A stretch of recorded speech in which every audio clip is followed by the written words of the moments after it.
The business case, I think, is an old conversation.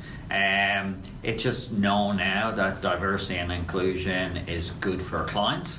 When you take a client lens to your business, it optimizes your business outcome. So talking about business cases, I could quote Harvard studies, I could quote Stanford studies and give you percentage growth rates or revenue growth rates, but really we've moved past stating business case. We know it's good for business, and it really is a constant focus on diversity and inclusion at CBA. The top actions at CBA in Western Australia for gender equity really come around sponsorship from the top, a firm commitment from the board, from our CEO. Targets were set for female leaders in roles about 4 or 5 years ago. That was set at about 35% across the board. So setting the targets really brought the focus for management across the group. We've revised those targets upwards about 18 months ago and made solid progress against the targets.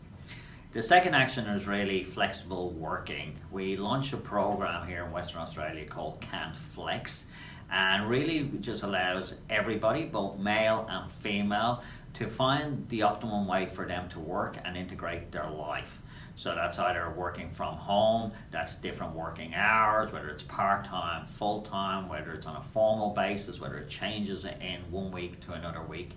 And having the program Can't Flex has been very, very important, really, for everybody to tell stories on a weekly basis, how they're integrating their life. And again, it's male and female focused. The third area, which has been very important, is identifying high-profile potential leaders, female leaders, and really setting up sponsoring programs and mentoring programs to ensure that they're getting the support and also finding the right way for them to grow into leaders in the organization. The changes in our business here, I would say, are profound. We've higher client satisfaction than we've had before. We're outperforming the market. We've actually moved into market segments which we certainly weren't in 3-4 years ago. And it really just comes back to we're more diverse than before, and that's across from a gender point of view. It's also from a cultural aspect of our business as well. And we found new business segments that we were either not in or we were not performing in. I'd love to say there is a game changer around diversity and inclusion, but there's no one silver bullet at play.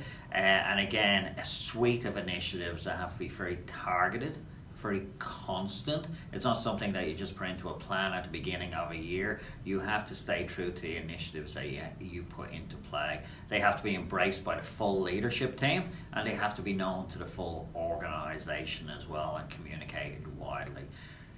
The least impact really comes from people who sit on the fence.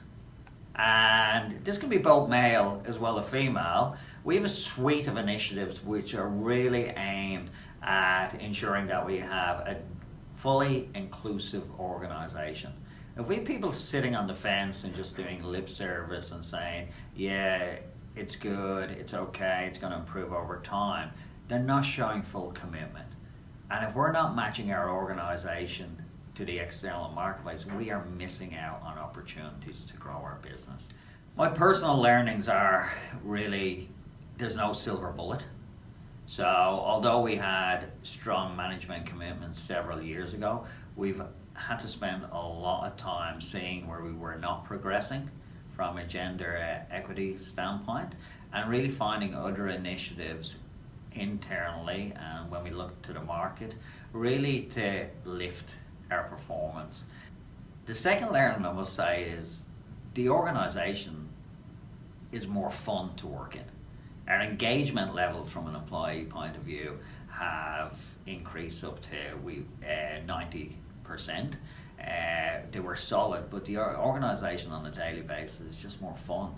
You're coming in, it's just a nicer atmosphere to be working in.